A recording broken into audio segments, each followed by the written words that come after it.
श्री शिवाय नमस्तुभ्यम। हम सबको पता है कि कल है प्रदोष का बहुत ही प्यारा सा दिन, और अगर आपकी लाइफ में, आपके जीवन में बहुत ज़्यादा दुख दर्द है, आपके वो कष्ट खत्म हो ही नहीं रहे हैं, तो बस आपको माँ तुलसी की 7 लकड़ी की पूजा करनी है, जो कि पूज्य गुरु जी की कथा से सुन के बहुत अच्छे से बताऊंगा। ठीक है, इस प्रदोष के दिन पुष्य नक्षत्र भी बन रहा है, तो आप सभी लोगों को इस उपाय को ज़रूर से ज़रूर करना। ठीक है, आप चाहे तो इस उपाय को खुद के लिए कर सकते हैं, आप चाहे तो इस उपाय को किसी और के लिए भी कर सकते हैं, लेकिन बड़े ही नियम के साथ इस उपाय को करना है, तो वीडियो को पूरा देखेंगे। ठीक है ना। चलो, अब स्क्रीन पे आप सभी लोगों को तुलसी माता का एक पौधा दिख रहा होगा, जो कि क्या है, सूखा हुआ है ना।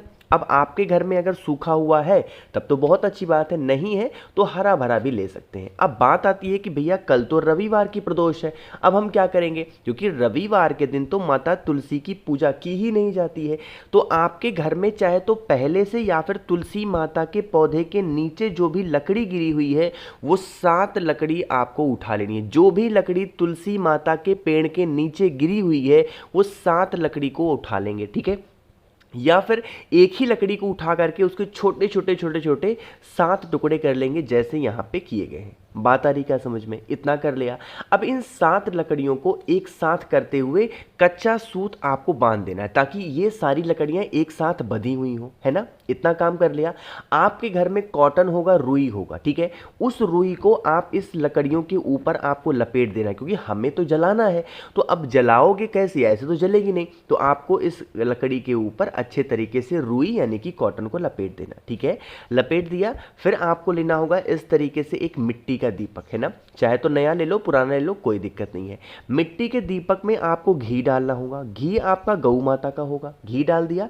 अब इसी घी में जो तुलसी माता की 7 लकड़ियां आपने तैयार की हैं, उसी घी में डुबा देना, और इस दीपक को उठा करके लेके जाना होगा किसी भी देवता के मंदिर में। फिर से बोल रहा हूं, देवी माता के मंदिर में नहीं जाना, किसी भी देवता के मंदिर में। लेकिन वहां पे भी एक चीज का ध्यान रखेंगे, वो देवता का मंदिर अपने महादेव का मंदिर नहीं होना चाहिए। बाकी आप किसी भी देवता के मंदिर में लेकर के जाएं और उस लकड़ी को वहां पे जलाएं, और आरती उतार करके जीवन की जो तकलीफें हैं, जो कष्ट हैं, अगर आपने इस प्रदोष के दिन पर, प्रदोष के अवसर पर आपने इस उपाय को कर लिया, तो जीवन की जो तकलीफें होंगी वो खत्म हो जाएंगी। बस एक चीज का विशेष ध्यान यही रखना है कि आपको देवता के मंदिर में जाना है, देवी माता के मंदिर नहीं जाना, और देवताओं में भी हमारे महादेव के मंदिर में नहीं जाना है। बाकी किसी भी देवता के मंदिर में जा करके उन लकड़ियों को जला करके आरती उतार लेना। ठीक है, करके जरूर देखिएगा। नवरात्रि के बाद की ये पहली प्रदोष है, तो आप सभी लोग जरूर करेंगे। ठीक है ना। चलो, तो पहले उपाय की तो हमने बात कर ली है, आगे बढ़ते हैं अब इस वीडियो के हम लोग अपने दूसरे उपाय की तरफ। और ये दूसरा उपाय होगी आपकी इच्छा को पूरी करने के लिए, आपकी मनोकामना को बहुत जल्दी पूरी करने के लिए। ठीक है ना। चलो समझते हैं। अब प्रदोष का दिन है, तो ये उपाय कब करोगे, शाम के टाइम पे प्रदोष काल में आपको इस उपाय को करना होगा। स्क्रीन पे आपको महादेव की सबसे प्रिय चीज दिख रही होगी, जो कि है बेलपत्र। मात्र एक बेलपत्र लेंगे, जो कहीं से कटा पिटा ना हो। बेलपत्र के साथ में हमें 2 और चीजों को लेना है। ठीक है, अब वो 2 चीजें कौन सी हैं, पहली है आपके पास में लाल चंदन। इस लाल चंदन को छोटी सी कटोरी में लेकर के, इसको डाल करके, पानी वगैरह डाल के, इसका गाढ़ा सा पेस्ट बना लेना। ठीक है, बहुत ही गाढ़ा सा पेस्ट बनाएंगे। साथ ही साथ आपको लेना होगा शहद। सभी के घरों में शहद होगा, बहुत ज़्यादा नहीं लेना है, 1 से 2 बूंद, चम्मच भी नहीं, 1 से 2 बूंद शहद लेना। अब जो तरीका बताऊंगा, मेरी बात बहुत ध्यान से सुनिएगा। मैंने आपको लाल चंदन दिखाया, लाल चंदन की एक एक बिंदी आपको बेलपत्र के तीनों पत्तियों पे लगानी होगी। लाल चंदन की एक एक बिंदी आपको बेलपत्र की तीनों पत्तियों पे लगानी है। और जो मैंने आपको शहद दिखाया, उस शहद को जहाँ पे ये तीनों पत्तियों का मिलाप होता है, इस स्थान पे आपको शहद को लगा देना। ठीक है, शहद लगा दिया, इस बेलपत्र को उठाएंगे, साथ ही साथ एक तांबे का लोटा लेंगे, जिसमें जल भरेंगे अपने घर से, और पहुंच जाएंगे भोले शंकर के शिवलिंग के पास में। चाहे तो आप इस उपाय को अपने घर पे करें या मंदिर में, लेकिन शाम के टाइम पे प्रदोष काल में करना। ठीक है, तरीका समझिएगा। सबसे पहला काम करेंगे, पहुंचते ही एक काम करना है, जल सबसे पहले समर्पित करेंगे, श्री शिवाय नमस्तुभ्यम का ध्यान करते हुए पहले जल ही समर्पित करेंगे। ठीक है, उसके बाद में जो आपके पास में एक बेलपत्र है जिसमें लाल चंदन और शहद लगाया है, उस लाल चंदन शहद वाली बेलपत्र को भोले शंकर के शिवलिंग के ऊपर, एक नाम यहां पर मैं लिख रहा हूं जो कि इच्छा पूर्ति के लिए बहुत स्पेशल है, वो है कुंद केश्वर महादेव के नाम से, उस बेलपत्र को समर्पित करेंगे।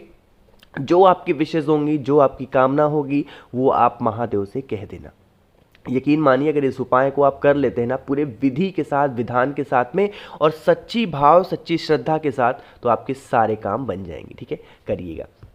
यहाँ पे 2 उपाय की हमने बात कर ली है। आगे बढ़ते हैं इस वीडियो के हम लोग अपने तीसरे उपाय की तरफ। तीसरा उपाय बताने से पहले एक छोटा सा काम आप सभी को करना है कि जितने भी भाई बहन मेरी आवाज़ पहली बार सुन रहे हैं, चैनल को सब्सक्राइब करिएगा और वीडियो को लाइक आप सभी को करना है। ठीक है ना, चलो समझने की कोशिश करते हैं। स्क्रीन पे आप सभी को दिख रहा होगा तांबे का लोटा, लेकिन उससे पहले बात करते हैं इस उपाय के बेनिफिट क्या होंगे। अगर कोई भी इंसान घर में आपके बीमार पड़ता है, उसकी बीमारी ठीक नहीं हो पा रही है, तो आप इस उपाय को करेंगे। ठीक है, उसके लिए आपको तांबे के लोटे में जल भरना है। जल आपका अपने घर का होगा। साथ ही साथ आपको लेना होगा हरा मूंग, बहुत ज़्यादा नहीं लेना है, थोड़ा सा आपको हरा मूंग लेना है।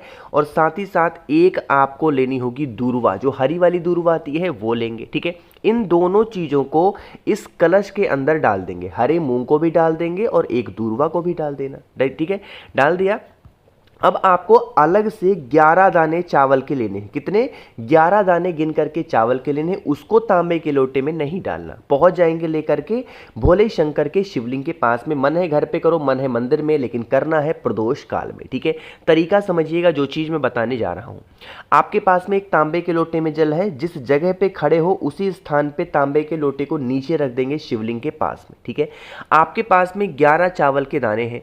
उन 11 के 11 चावल के दाने को उठाएंगे और इसी तांबे के लोटे में टच कराएंगे। डालना नहीं इस कलश के अंदर, सिर्फ टच कराना, छुआना। और जो इंसान आपके घर में बीमार पड़ा हुआ है उस इंसान का नाम और गोत्र बोल करके पहले चावल के दाने को भोले शंकर के शिवलिंग के ऊपर समर्पित कर देंगे। ठीक है, समर्पित किया।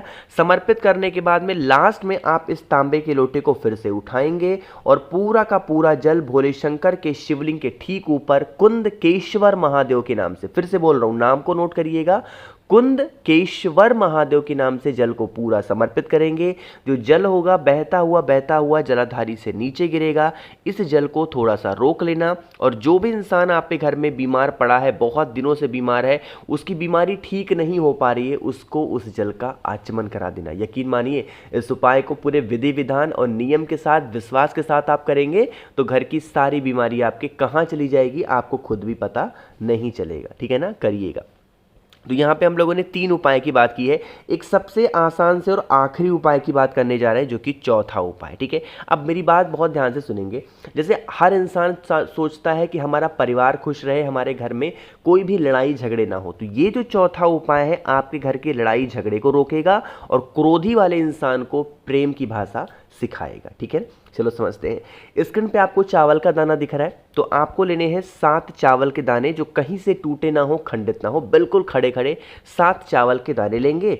साथ ही साथ आपको 3 दूर्वा भी लेनी है। ठीक है, जो हरी वाली दूर्वा आती है, 3 हरी दूर्वा लेना और एक तांबे का लोटा लेंगे, उसमें जल भरेंगे। ध्यान ये रखना है इस जल के अंदर आपको कुछ भी नहीं डालना। सादा जल लेके उन सभी चीज़ों को हाथ में लेके पहुंच जाएंगे भोले शंकर के शिवलिंग के पास में। ठीक है, शाम के टाइम पे प्रदोष काल में ही इस उपाय को करना है। मन है घर पे, मन है मंदिर में।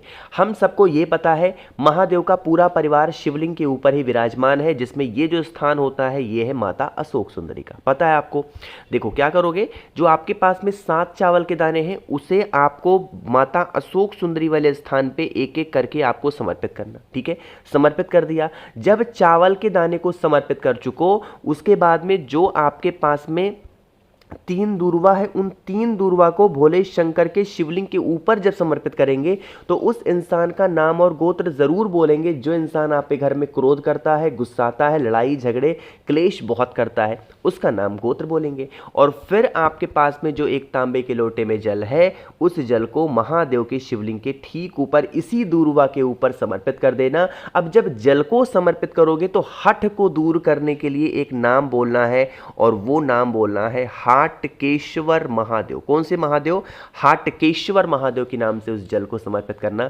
यकीन मानिए अगर इस उपाय को आपने कर लिया तो आपके घर में प्रेम बढ़ेगा। जो इंसान आपके घर में गुस्सा करता है, क्रोध करता है, उसका गुस्सा भी शांत होगा। तो कोशिश की है अच्छा समझाने की मैंने। तो अगर आप लोगों में से किसी को भी मुझसे फ़ोन पे बातें करनी है, मैसेज पे बातें करनी है, तो आप हमें इंस्टाग्राम या फेसबुक फॉलो करें। उसके लिए आपको सर्च करना होगा द नेचुरल प्लैनेट 108। वहाँ पे हम लोग बहुत सारी बातें किया करेंगे। बाकी जितने भी भाई बहन मेरी आवाज़ पहली बार सुन रहे हैं, चैनल को सब्सक्राइब करिएगा, वीडियो को लाइक सभी को करना है। श्री शिवाय नमस्तुभ्यम।